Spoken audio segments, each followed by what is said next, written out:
इसको लेकर के भूचाल आ गया हर जगह। Today we agreed to move forward with the signature of a new EU-India security and defense partnership. European Union और इंडिया जो है वो defence and security partnership sign करने जा रहे हैं। That's a very big development, very big development. यकीन माने जब से मैंने ये खबर पढ़ी है मेरी टांगे कांप रही। इस मुआहदे के बाद अब भारत की ताकत कई गुना बढ़ जाएगी। डोनाल्ड ट्रंप को क्या झटका लगा वो मैं आपको थोड़ा बता देता हूं। इट मींस कि इंडिया को वो देख रहे हैं अमेरिकन लेंस से। शहबाज शरीफ आईएमएफ से एक बार फिर भीख मांगेंगे अगले हफ्ते डावोस इकोनॉमिक गैदरिंग में। अब होता क्या है, जब ईयू इतना सारा कुछ कर रही होती है तो हर रोज फिर एक ईयू फॉरेन मिनिस्टर इंडिया बैठा होता है कि इस पूरे क्षेत्र को टेक केयर कर सकता है। भारत हमेशा ही केंद्र बिंदु रहा है पूरे विश्व का, इकोनॉमी का, मिलिट्री का, तकनीक का। पाकिस्तान की इंडस्ट्रीज का दिवालिया निकल गया है, टेक्सटाइल तबाह हो गई है, रियल एस्टेट सेक्टर तबाह हो गया है, इंडस्ट्रियल आउटपुट आपकी बिल्कुल जद हो चुकी है। एक वक्त की रोटी के लिए तरस रहे हैं और दूसरी तरफ हमारे वजीर आजम साहब शहबाज शरीफ साहब। और मैंने यही कहा जब मैं आया हूं तो आप समझेंगे शायद ये मांगने आया है, मैं मांगने नहीं आया लेकिन मजबूरी है। High representative foreign affairs and security policy जो है काजा कैलाश ने कंफर्म किया कि ये हमारा वो पार्टनर है जिसको हम बरतानिया और अमेरिका। जय हिंद दोस्तों, स्वागत है आपका आपके चैनल जय भारत में।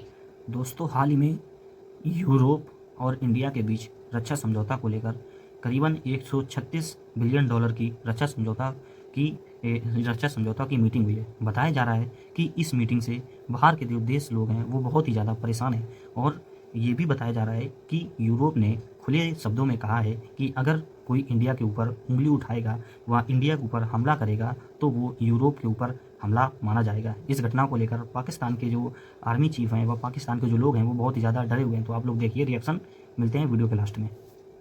विदेश नीति प्रमुख काजा क्लास ने यूरोपियन यूनियन संसद में ये जानकारी दी है। यूरोपियन संसद में बोलते हुए क्लास ने कहा कि यह साझेदारी एक बड़े रणनीतिक एजेंडे का हिस्सा होगी जिस पर नई दिल्ली में होने वाले ईयू भारत शिखर सम्मेलन में हस्ताक्षर किए जाएंगे। उन्होंने कहा कि यूरोप भारत के साथ एक मजबूत नए एजेंडे पर काम करने के लिए तैयार है। यूरोपियन संसद में काजा क्लास ने कहा, आज यूरोपियन यूनियन ने एक नई सुरक्षा और रक्षा पार्टनरशिप पर हस्ताक्षर करने के साथ आगे बढ़ने पर सहमति जताई है। यह समुद्री सुरक्षा, आतंकवाद विरोधी और साइबर डिफेंस जैसे क्षेत्रों में हमारे सहयोग का विस्तार करेगा। हम अगले सप्ताह नई दिल्ली में यूरोपियन यूनियन और भारत शिखर सम्मेलन के दौरान इस पर हस्ताक्षर करने का इंतजार कर रहे हैं। अब पाकिस्तान में चर्चा कर रहा है कि देखो अब भारत पूरे यूरोप के साथ रक्षा समझौता करने जा रहा है। यूरोपियन यूनियन और इंडिया जो है वो defence and security partnership sign करने जा रहे हैं। That's a very big development, very big development. इस हवाले से मैं लेट मी ट्राई के मैं आपको सुनवाऊं what EU high commissioner, EU high representative foreign affairs and security policy जो है काजा कैलाश ने कंफर्म किया है। और इस चीज़ को वो देखते हैं कि जो this is going to be very significant. ठीक है, इसको सुने।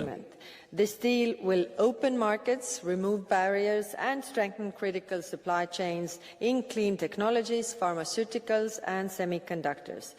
Second, today we agreed to move forward with the signature of a new EU-India security and defense partnership in areas like maritime security, cybersecurity and counterterrorism.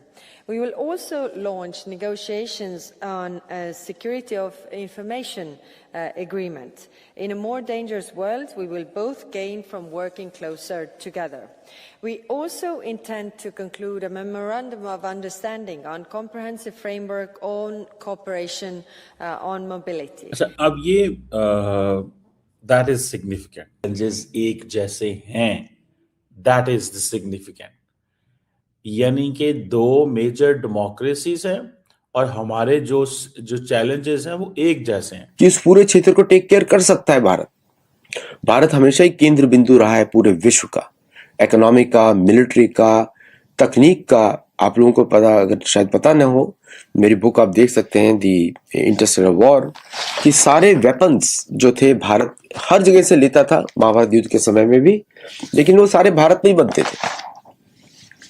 और कुछ Divya weapons होते थे जो बाहर से लाए, देवताओं के द्वारा लाए जाते, वो द्वापर युग में संबंध में हो सकता है, आज के युग में नहीं हो सकता। तो ये जो आप देख रहे हैं डेवोस में, किस तरह रशिया ने जो है, एक तरीके से रशिया को खुली छूट दे दी गई है ईस्टर्न यूरोप में, और अमेरिका की लड़ाई उसके ही जिन्होंने अमेरिका बनाया उनके विरोधी शुरू हो गई है, और ये उसको तोड़ देगा पूरा यूरोप को, और टूटना भी चाहिए। यूरोप ने जितनी गंदगी मचाई है पूरी दुनिया में, बहुत सिग्निफिकेंट है ये। देखिए, maritime security, cyber security and counter terrorism, ये 3 चीजें तो वो बात कर रही हैं कि इसके ऊपर तो हम काम करेंगे। इट मीन्स कि इंडिया को वो देख रहे हैं अमेरिकन लेंस से, कि ये हमारा वो पार्टनर है जिसको हम बरतानिया और अमेरिका जैसे फ्रेमवर्क में देख सकते हैं। And it's a democracy, that's what the central theme, जो है ना, सेंट्रल थीम तो यही है। अब होता क्या है, जब ईयू इतना सारा कुछ कर रही होती है तो हर रोज फिर एक ईयू फॉरेन मिनिस्टर इंडिया बैठा होता है। परसों अगर पोलैंड था तो आज स्पेनिश फॉरेन मिनिस्टर बैठे हुए हैं, उससे पहले जर्मन आए हुए थे। तो ये जो ईयू लेवल पे जो टॉक्स हो रही होती हैं, तो वो जारी बात है सारी यूरोपियन यूनियन उसके ऊपर काम कर रही है। तो असल चीज तो यही होती है ना कि भाई देखे हो क्या रहा। अब now it gives a message that there is a clear commitment within the European Union that they want to strengthen the relationship between, कि जी हम 2 बड़ी मेजर डेमोक्रेसीज हैं और हमारे ग्लोबल चैलेंज किसी ने नहीं मचाई है। अब जो यूरोपियन यूनियन के लीडर्स है, कालास, जो पहले भारत को गाली दे रहे थे, अब वो भारत से सिविलियन और डिफेंस टाइप भी करना चाहते हैं। यूरोप चाहता है कि भारत आके उनको बचाए रशिया से, समझे आप? और रशिया का जो इमेजिनरी थ्रेट करते हैं वो इमेजिनरी नहीं है, क्योंकि जो रशियन ऑर्थोडॉक्सी चर्च है उसका ऑब्जेक्टिव है कि यूरोप कभी भी पनप ना पाए। तो 1945 में जो विक्ट्री रशिया ने ली थी, रशिया की वजह से जीते थे यूरोपियंस, अमेरिकन और ब्रिटेन, वो विक्ट्री अब रशिया को मिल रही है 2026 में। अब यूरोप उसके अंडर आएगा। जर्मनी पहले भी युद्ध जो उसने, आपने देखा यूरोपियन वॉर 2 में जो उसने युद्ध किया था against everybody else, was supported initially by the British. बाद में उनको लगा कि यार ये हमको ही आक्रमण कर लेगा, तो उन्होंने फिर बंद किया। अगेन कैथोलिसिज्म की लड़ाई थी टू कंट्रोल द ब्रिटिश। ये ओल्ड लड़ाई है जहाँ पे चर्च वेटिकन चाहता है कि ब्रिटेन में कोई भी चर्च ऑफ इंग्लैंड ना रहे, प्रोटेस्टेंट्स ना रहे, क्योंकि ट्रीटी ऑफ वेस्टफालिया में वेटिकन की हार हुई थी। और जो साउथ अमेरिका की जो कॉलोनीज है वो तो बेचारी, उनको बेचारे इसलिए बोलता हूँ कि ना उनकी भाषा है ना उनका रिलीजन है, कुछ भी नहीं, सब खत्म कर दिया इन लोगों ने। अब वो रिवाइव कैसे होगा? अब यहाँ पे भारत की बहुत आवश्यकता है। साउथ अमेरिका में, ग्लोबल साउथ में सारे इंडिजिनस नेटिव लोगों को भारतीय गवर्नमेंट उनको कल्चरली रिकॉग्नाइज करे, रिलीजियसली रिकॉग्नाइज करे, सैनिक के द्वारा नहीं, रिलीजन और कल्चरल और भाषा पे रिकॉग्नाइज करे। आई होप आपने वीडियो में एंजॉय किया होगा। तो ऐसे ही वीडियो देखने के लिए सब्सक्राइब कीजिए जय भारत चैनल को। हमारे चैनल पे आपको Pakistani reactions, Pakistani girls reactions, Pakistani media reactions, Pakistani funny reactions, Pakistani cricket update, Pakistani lasted update और पाकिस्तान की छोटी बड़ी न्यूज़ हमेशा मिलती रहेगी। तो मिलते हैं नेक्स्ट वीडियो में। जब तक के लिए जय हिंद, जय भारत।